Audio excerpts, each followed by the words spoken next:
Hi there, lovelies. I am thrilled to have you back with me here on the Reverse Reset Restore podcast. I'm Sally, and this is the place where change can happen.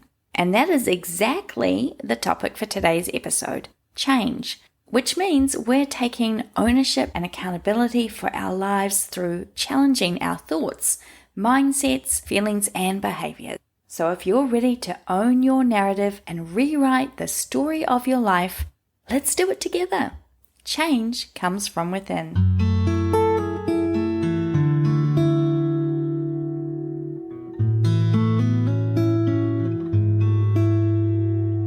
Change is painful, but nothing is as painful as staying stuck somewhere you don't belong. This quote from Mandy Hale sets the tone of today's episode.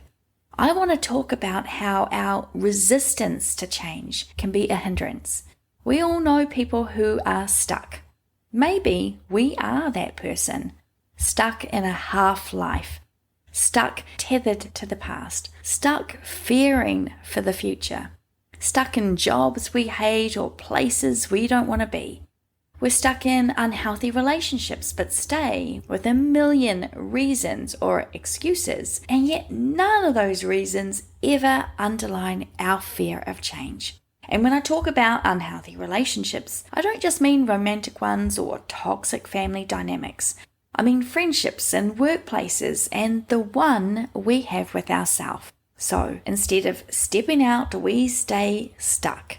In that place of not belonging, but belonging anyway because we're stuck. Like everyone else who chooses to be stuck over changing.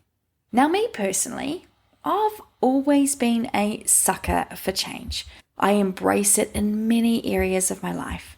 But then I am also a stickler for the familiar in other ways. Weirdly, I don't seem to have a problem stepping off the ledge into the winds of change when it comes to the big things like changing jobs or moving countries or trying lots of new things, as you may have guessed by all the different tips and techniques I talk about in this podcast. But take me to my favorite restaurant and you'll be hard pressed to see me order anything that hasn't become my go-to meal.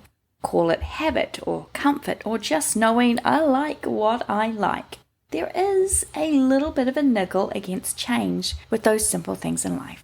And as this last year has proven to me, with a full-on commitment to changing myself, my self-talk, my thoughts and beliefs and behaviors, this internal change work is intense. And the perfectionist in me has a short fuse when it comes to self-discovery and recovery change.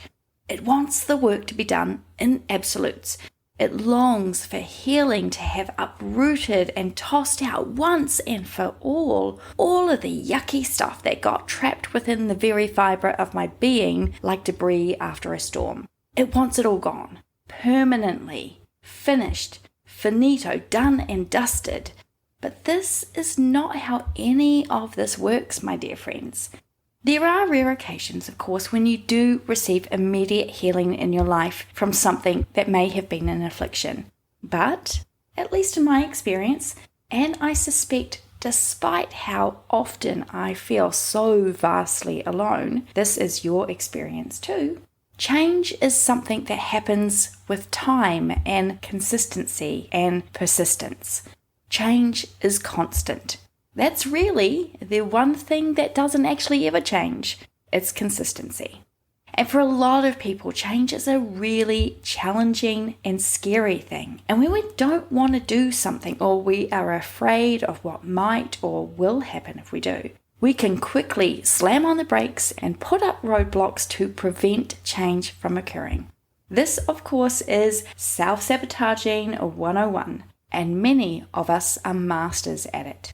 One of the best lessons I learned about change came from my mother. I was working as a waitress and doing long hours. 18 to 19 hour days, long hours. I loved the job, but my poor feet did not. By the time I got home at night, I was just one big pulsating pain. Even though with my hours I wasn't seeing much of, anybody, apparently every time I saw my mum, I would complain about my sore feet and legs. Now, as it turns out, my mother happens to be as wise as Maya Angelou, because one night she said almost word for word the same thing, this quote from Miss Angelou. If you don't like something, change it.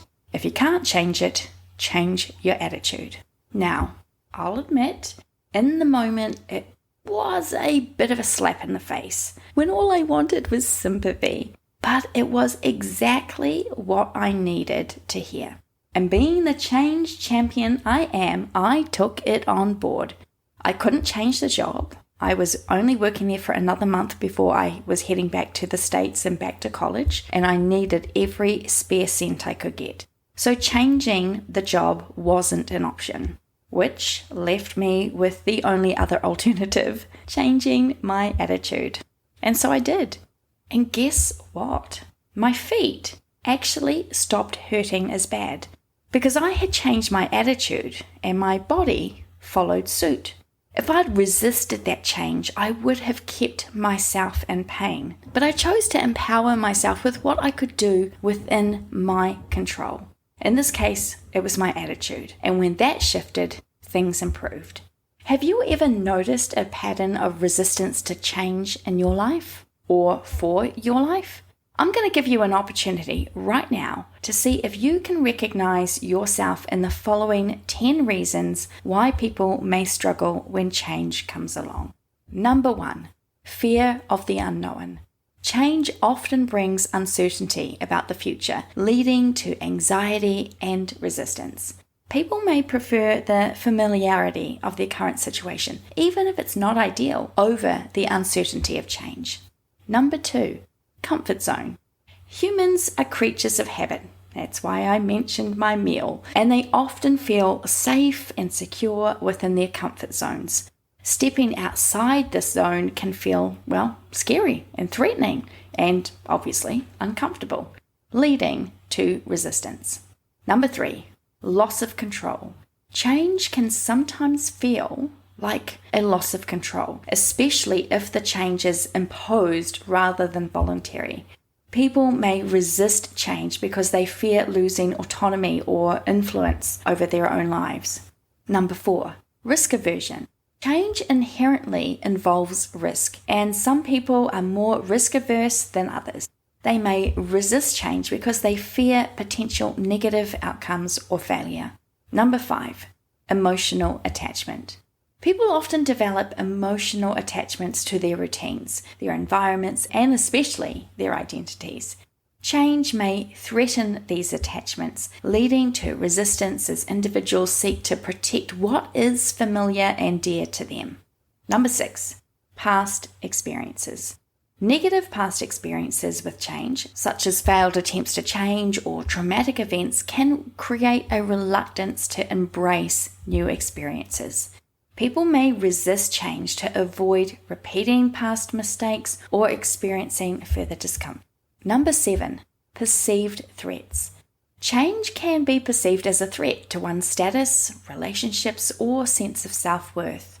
People may resist change if they believe it will undermine their position or identity in some way. Number 8, lack of awareness. Sometimes people resist change simply because they don't see the need for it or understand its potential benefits. Lack of awareness or understanding can lead to skepticism and resistance to change. Number 9, inertia. Change requires effort and energy, and some people may resist simply because they prefer to maintain the status quo rather than invest time and resources into something new. I guess you could think of this as the if it's not broke, don't fix it type of mentality. And number 10, cultural norms. Cultural norms and societal expectations can really influence our attitudes towards change.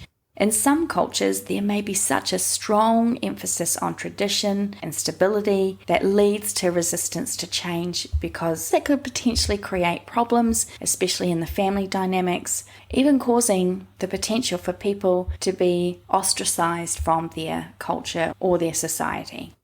Give me your honest answer. How many out of these 10 reasons did you find yourself agreeing with or recognizing were patterns in your life? Perhaps if you're feeling brave enough, you can come find the post with these 10 reasons on our Reverse Reset Restore Facebook page and leave a comment about which one most resonated with you, or which ones you've seen being played out by other people in your life. So once you are aware of what your resistant triggers may be, you are in a much more powerful position to do something about it. The next step is seeking to understand.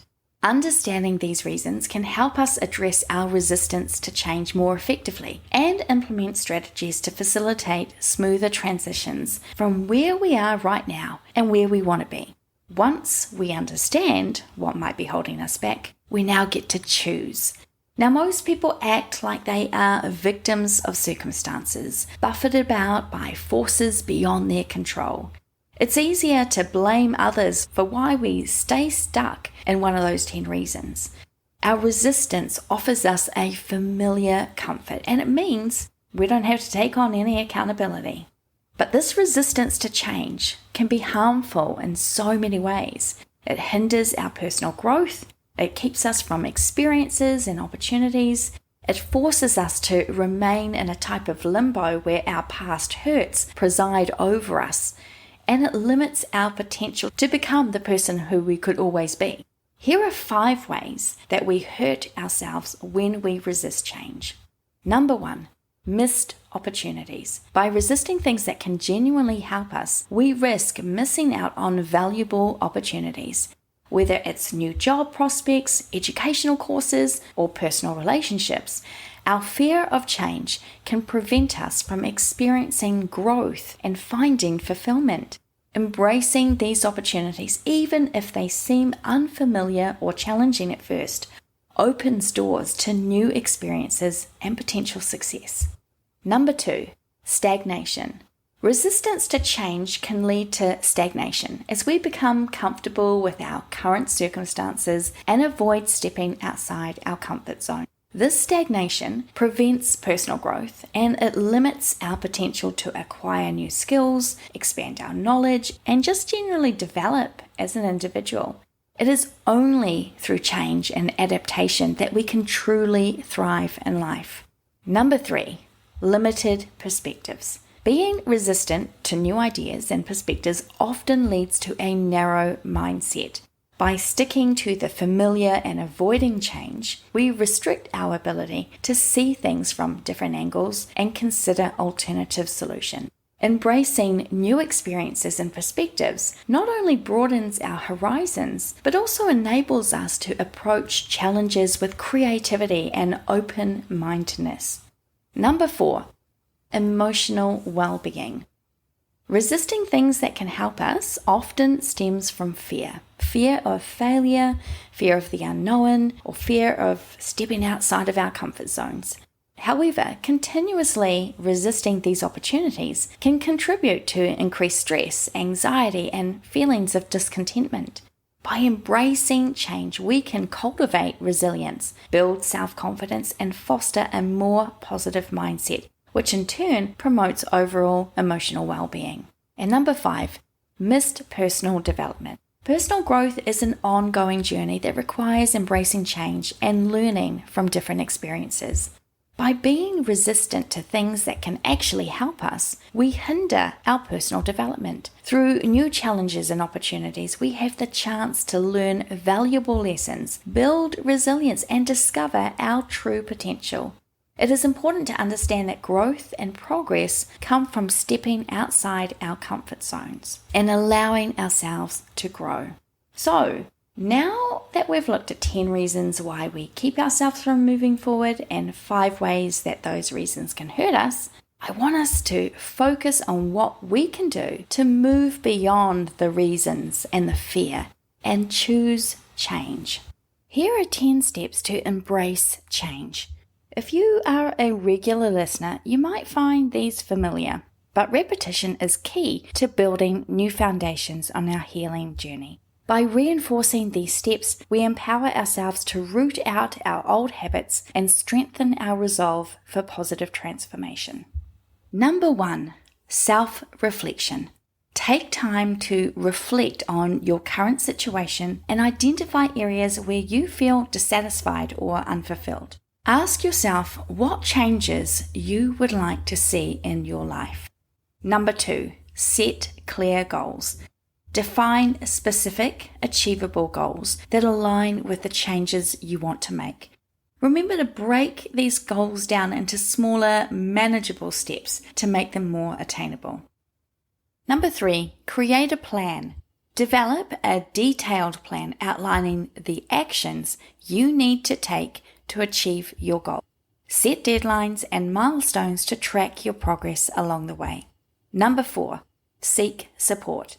Surround yourself with supportive friends, family members, or mentors who can encourage and motivate you throughout your journey. Consider joining support groups or seeking professional guidance from a life coach or a therapist if needed. Number 5, embrace flexibility. Understand that change is often accompanied by uncertainty and discomfort. Practice flexibility and adaptability in the face of challenges or setbacks, and be willing to adjust your plans as needed. Number 6, challenge your comfort zone. Step outside of your comfort zone and try new experiences that align with your goals for change. Embrace opportunities for growth and learning, even if they feel unfamiliar or intimidating. The key here is that the new experiences align with what you're wanting to do and achieve in your life, the goals that you've set for changing your circumstances or your behaviors or your habits or your opinions of yourself, whatever it is. You don't have to just go and try everything to kind of combat your comfort zone. You can if you want, if that's something that you feel is going to help you improve this skill set. But really it's about going, hey, I know where I want to go and I look at the steps that I need to get there. And yeah, that's going to make me a bit uncomfortable, but I'm going to do it anyway. Number 7, practice self-compassion. Be kind and patient with yourself as you navigate the process of change. Acknowledge that setbacks are a natural part of the journey and treat yourself with compassion and understanding. This is what I was trying to refer to a little bit before, that I'm really having to work on this concept of practicing self-compassion because I've done all this work. I've worked through a whole lot of stuff in my life and I think, yes, it's resolved. I've got through that. I've broken that off my life. I'm no longer feeling XYZ and everything goes really good for a month or two. And then the niggling comes back, or a circumstance or a situation happens, and I am right back where I thought I had left off and got rid of and got through. And that's where that impatience can come in, and that anger and annoyance and frustration that why the heck am I back here? Why is this not resolved and dealt with? So practicing self-compassion when you have these moments, and you will have them, is so important, because when you practice self-compassion, what you're doing is you're allowing yourself to acknowledge, hey, I'm a bit disappointed that this situation I thought I had healed from has flared back up in my life. But instead of being angry about it or being disappointed, it's okay to be disappointed, but to not stay in that disappointment. Instead of staying stuck in that disappointment or getting upset or whatever the emotions that are going to come out with it, allowing yourself to acknowledge, hey, I thought I dealt with this, but obviously there's still deep-rooted stuff that this is now giving me a fresh opportunity to address again. It's kind of like feeling like you're the handkerchief in the magician's trick, the one where they just keep pulling the scarf or the handkerchief. The coloured cloth just keeps coming out and out and out, and it's like this never-ending stream of coloured cloth. That's how it can feel when you're doing the change journey, because you think, oh, yep, we've reached the end of that cloth. Oh no, there is another one right behind it. But if we can look at it as an opportunity to go, okay, cool, I have dealt with this and I got through that and I can do it again. And so maybe this new problem or situation or challenge, whatever you want to call it, is providing me a new, fresh opportunity to clear out some more of this gunk that I didn't even realize was still there.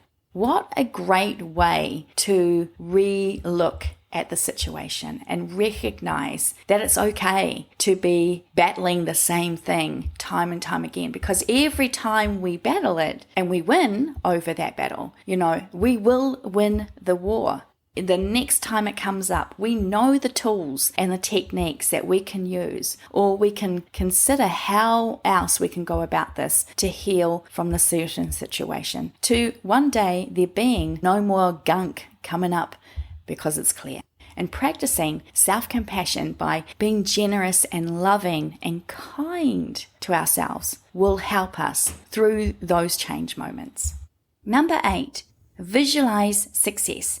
Visualize yourself achieving your goals and experiencing the positive outcomes of change. Use visualization techniques to reinforce your motivation and keep yourself focused on your objectives. If you want to learn how to do a vision board, feel free to check out our vision board video that's out on the YouTube channel. We've also done a couple of episodes on visualization, and I've linked them in the show notes.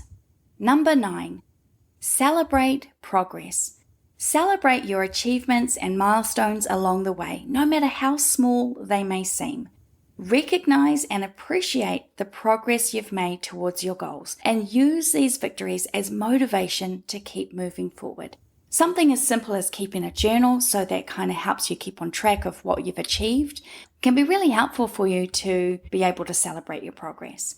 And number 10, stay persistent.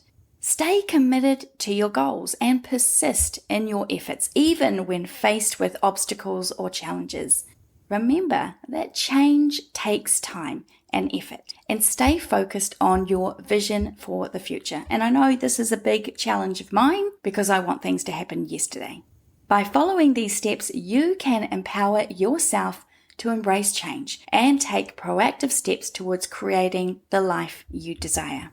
In the accompanying blog post for this episode, I go into a bit more detail with these 10 steps, why they work, and how you can implement them into your life in a practical way. The blog post always drops on a Wednesday, so I recommend you bookmark the Reverse Reset Restore site, which I've linked for you in the show notes, so that you can return to it when you have some time. Embracing change is not merely about adapting to new circumstances. It is a profound shift in your mindset and perspective.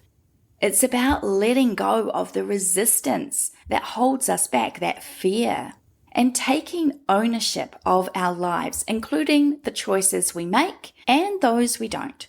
As we journey through life, we encounter countless opportunities for growth and transformation.